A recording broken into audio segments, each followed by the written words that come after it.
Good morning बच्चों आज हम बायो का एक नया चैप्टर 9 आनुवंशिकता एवं जैव विकास प्रारंभ कर रहे हैं।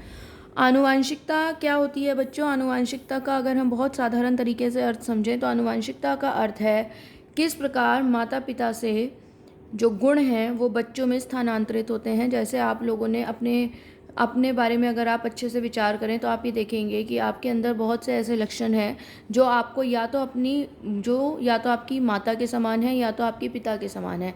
जैसे अगर हम अपनी शक्ल देखें, हम अपने बाल देखें, हम अपने हाथ देखें तो हम ये देखते हैं कि उनमें से कुछ लक्षण हमारे माता से मिलते हैं, कुछ पिता से मिलते हैं या परिवार के किसी और सदस्य से भी हमारे कई बार कुछ गुण मिल जाते हैं। तो ये ऐसा कैसे होता है कि एक पीढ़ी से दूसरी पीढ़ी में गुणों का स्थानांतरण होता है, इसे हम आनुवंशिकता कहते हैं।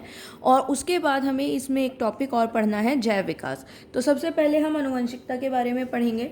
इससे पहले हमारे पास एक टॉपिक है जनन के दौरान विभिन्नताओं का संचयन। जनन के दौरान विभिन्नताओं का संचयन क्या होता है बच्चों? कि जब एक जनन की प्रक्रिया होती है, जो कि हमने जीव जनन कैसे करते हैं उसमें पढ़ी थी। तो जब हमने पढ़ी थी कि जनन की जो प्रक्रिया होती है उस समय डीएनए अपनी एक प्रतिकृति बनाता है और डीएनए की जो प्रतिकृति बनती है, डीएनए जो अपनी एक कॉपी बनाता है, ठीक है, उस डीएनए की जब कॉपी बनती है तो उसमें कुछ रासायनिक अभिक्रियाएं होती हैं जिसकी वजह से वो जो कॉपी होती है वो बिल्कुल एक जैसी नहीं होती। यानी कि माता पिता से जो संतान उत्पन्न होती है वह संतान में माता पिता के अधिकतर गुण परिलक्षित होते हैं, लेकिन कुछ गुण उनसे विभिन्न भी हो सकते हैं, जिसकी वजह से यदि हम देखें तो जिसे हम कहते हैं विभिन्नताएं उत्पन्न होती हैं। विभिन्नताएं उत्पन्न होती हैं मतलब अगर डीएनए की जनन के समय, डीएनए की प्रतिकृति बनते समय यदि ये विभिन्नताएं ना हो तो हम अपने माता या पिता की एग्जैक्ट कॉपी बन जाएंगे। और फिर पूरे अगर हम संसार में देखें और अगर यही प्रक्रिया चलती रहे तो सब लोग एक दूसरे के जैसे ही दिखेंगे। लेकिन क्योंकि डीएनए अपनी जब कॉपी बनाता है उस समय उसमें कुछ परिवर्तन आते हैं, उन परिवर्तन की वजह से हम अपने माता पिता की एग्जैक्ट कॉपी ना बनकर उसमें कुछ विभिन्नताएं आ जाती हैं। तो उन विभिन्नताओं की वजह से हम एक दूसरे से उसमें हमारी विविधता आती है। उन विभिन्नताओं की वजह से क्या आती है? विविधता आती है। हम सब एक दूसरे से कुछ अलग नज़र आते हैं, ठीक है। तो अब हमारे पास सबसे पहले यहाँ पे है वंशागत लक्षण।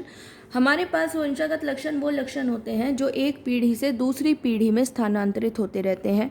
जैसे उन्होंने आपको ये बुक में डायग्राम दिखाया है कि यहाँ पे हमारे पास दो तरह के कान हैं, एक ये स्वतंत्र कान और एक ये जो जुड़ा हुआ कान होता है। तो हम ये देखेंगे एक परिवार में, अगर आप देखें, अगर आप अपने परिवार में भी ध्यान दें तो हो सकता है कि आपके ये जो कान हैं ये इस तरह स्वतंत्र हों या जुड़े हुए हों अपने माता या पिता या परिवार के अन्य सदस्यों की भांति। तो इसे हम कहते हैं वंशागत लक्षण, जो एक पीढ़ी से दूसरी पीढ़ी में स्थानांतरित होते हैं।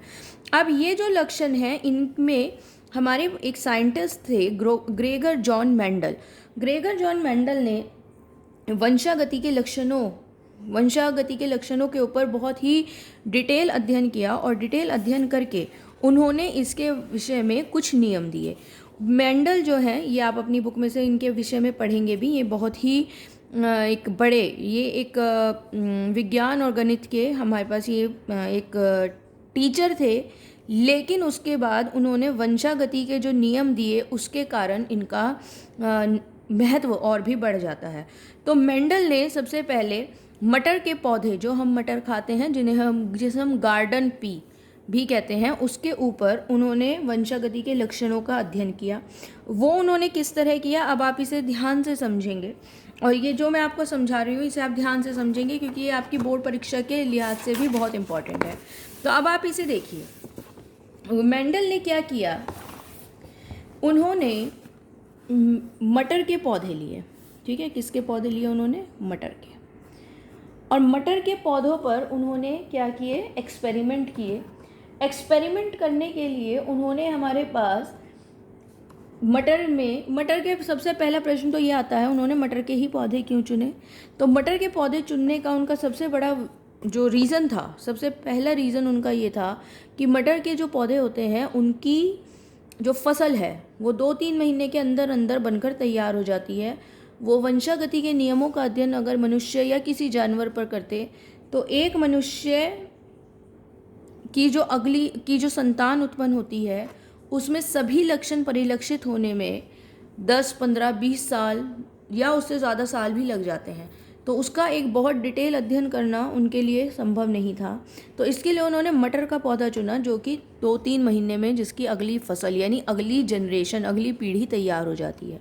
इसके अलावा जो मटर का पौधा होता है उसमें स्वपरागन होता है। स्वपरागन होने का मतलब ये है कि उसके स्वपरागन मैं आपको पढ़ा चुकी हूँ। स्वपरागन मतलब एक ही पौधे पर नर और मादा दोनों पुष्प होते हैं, जिसकी वजह से उसमें किसी दूसरी जाति के या संकरण की जो संभावना है वो कम हो जाती है। तीसरा जो एक कारण था वो ये था कि मटर के पौधे में कुछ गुण बिल्कुल विपरीत होते हैं और साफ साफ परिलक्षित होते हैं। जैसे कुछ पौधे या तो लंबे ही होते हैं या तो छोटे, मीडियम हाइट के पौधे नहीं होते हैं। बीज या तो हरे हैं या तो पीले हैं, बीज या तो उसके गोल हैं या झुर्रीदार हैं। तो इससे हमें ये पता चल जाता है कि मान लीजिए हमने 2 लंबे पौधों में संकरण कराया, 2 लंबे पौधों में संकरण कराया, तो अगर मान लीजिए अगली पीढ़ी में लंबा ही पौधा उत्पन्न हुआ, या एक लंबे और एक छोटे पौधे में संकरण कराया और अगली पीढ़ी में एक छोटा पौधा उत्पन्न हुआ, तो उससे हमें ये स्टडी करने में बहुत आसानी हो जाती है कि किसका गुण, कौन से पौधे का गुण अगली पीढ़ी में स्थानांतरित हुआ। तो अब आप ये देखिए, सबसे पहले हम यहाँ पे समझ रहे हैं कि जहाँ उन्होंने एक ही गुण को वो लेकर चले, जिसमें उन्होंने लिया पौधे की लंबाई। कौन सा गुण लिया उन्होंने? पौधे की लंबाई। तो उन्होंने 2 पौधे लिए, एक उन्होंने लिया शुद्ध लंबा और दूसरा उन्होंने लिया शुद्ध बोना। शुद्ध लंबा जो पौधा है, उस शुद्ध लंबे पौधे का जो जीनोटाइप है वो है टीटी, कैपिटल टी। लंबाई को टॉलनेस कहते हैं, तो जो उसका जीनोटाइप, इसे हम क्या कहते हैं? जीनोटाइप। ठीक है। और शुद्ध बोने का हम स्मॉल टी। बोने को वैसे इंग्लिश में ड्वार्फ कहते हैं, लेकिन हम उसके लिए डी यूज़ नहीं करेंगे। और जो हमारे पास शुद्ध लंबा पौधे का हमने अगर कैपिटल टी यूज़ किया है, तो उसका जो विपरीत लक्षण है उसके लिए हम स्मॉल टी यूज़ करेंगे। अब जिस समय जनन की प्रक्रिया होगी, उस समय ये दोनों जो उसके जीन हैं ये क्या हो जाएंगे? अलग हो जाएंगे। ठीक है, ये हम लोगों ने पढ़ा था जी, जब ये चैप्टर हमने पढ़ा था, जब हमने पढ़ा था जीव जनन कैसे करते हैं। ठीक है। उसके बाद जिस समय इनमें जनन की प्रक्रिया होगी, ठीक है, या युग्मक बनने की प्रक्रिया होगी, उस समय क्या क्या संभावनाएं हैं कि ये कैपिटल टी इस स्मॉल टी से मिलेगा, या ये कैपिटल टी इससे भी मिल सकता है, ये वाला कैपिटल टी इस स्मॉल टी से मिल सकता है, या ये कैपिटल टी इस स्मॉल टी से भी मिल सकता है। ठीक है। तो ये हमारे पास कौन सी पीढ़ी आई? इसे हम साइंस के हिसाब में, मेंडल के प्रयोगों के हिसाब से हम इसे कहते हैं F1 पीढ़ी। ठीक है। इंग्लिश में F1 का होता है फर्स्ट फिलियल जनरेशन, प्रथम पीढ़ी। अब ये F1 पीढ़ी का क्या हुआ? जीनोटाइप, कैसे उसके जीन आए। अब वो दिखेगा क्या? उसे हम कहते हैं फिनोटाइप। क्या कहते हैं? फिनोटाइप। अब क्योंकि जो शुद्ध लंबा पौधा था वो एक कैसा लक्षण था? प्रभावी। और जो शुद्ध बौना था वो एक कैसा लक्षण था? अप्रभावी। तो यदि किसी युग्मक में प्रभावी और अप्रभावी दोनों ही लक्षण विद्यमान हैं, तो जो अप्रभावी लक्षण है वो विद्यमान तो रहेगा, लेकिन वो प्रदर्शित नहीं होगा। यानी कि अगर टी और टी वाला कोई एक पौधा है, तो इसमें लंबाई का भी जीन है और इसमें बौनेपन का भी जीन है, लेकिन लंबाई का जो जीन है वो प्रभावी लक्षण है और बौनेपन का जो जीन है वो अप्रभावी लक्षण है। तो यहाँ पे जो पौधा हमारे पास आएगा वो आएगा लंबा। ये भी लंबा पौधा आएगा, ये भी लंबा पौधा आएगा, और ये पौधा भी कैसा आएगा? लंबा आएगा। ठीक है। तो इससे मेंडल ने ये एक निष्कर्ष निकाला कि यदि 2 शुद्ध गुणों वाले पौधों में संकरण कराया जाए तो प्रभावी लक्षण प्रदर्शित होता है, लेकिन अप्रभावी लक्षण विद्यमान तो रहता है, लेकिन वो प्रदर्शित नहीं होता। ठीक है। तो क्या वो जो लक्षण प्रदर्शित नहीं हुआ, क्या वो गायब हो गया? नहीं, वो गायब नहीं हुआ। इसके लिए उन्होंने इसी की दूसरी पीढ़ी का अध्ययन किया। यहाँ ये जो पौधे आ गए, जो चारों लंबे पौधे आ गए, देखिए लंबे पौधों में, इस लंबे पौधे में और इस लंबे पौधे में ये फ़र्क है। इसमें लंबाई के दोनों जीन लंबाई के हैं। इसमें ये पौधा दिख तो लंबा रहा है, लेकिन इसमें जीन लंबाई का भी है और बौनेपन का भी है।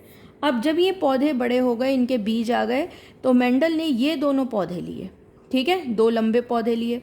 तो हमारे पास इसे हम संकर लंबा कहते हैं। क्या कहते हैं इसे हम? संकर लंबा, हाइब्रिड लंबा। तो उन्होंने दो संकर, ये हम F1 का क्या है? फिनोटाइप।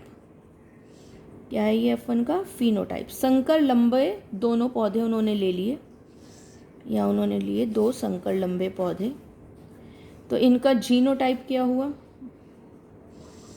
इनका जीनोटाइप हुआ small T small T small T और स्मॉल टी। ये वाले उन्होंने पौधे ले लिए।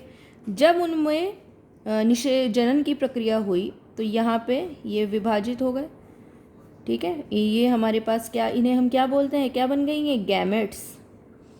क्या बन गई हैं? गैमेट्स, ठीक है। अब यहाँ हमारे पास ये अलग हो गया। अब जब इनमें निषेचन होगा तो यहाँ हमारे पास क्या क्या हमारे पास संभावना है? ये कैपिटल टी दोनों एक जगह आ सकते हैं। ये कैपिटल टी इस स्मॉल टी के साथ भी मिल सकता है। ये कैपिटल टी ऐसे भी मिल सकता है। और एक संभावना ये हो सकती है कि ये टी और ये टी आपस में मिल जाए। तो ये हमारे पास कौन सी पीढ़ी आई? F2 पीढ़ी। F2 पीढ़ी कब आई? जब हमने F1 पीढ़ी के बीजों को लेकर उनमें संकरण करवाया। अब अगर हम देखें तो ये तो हम देख रहे हैं दोनों प्रभावी लक्षण आ गए। ये पौधा शुद्ध लंबा आएगा। कैसा आएगा? शुद्ध लंबा। इसमें एक प्रभावी है, एक प्रभावी, ये लंबा ही होगा, लेकिन कैसा लंबा होगा? संकर लंबा।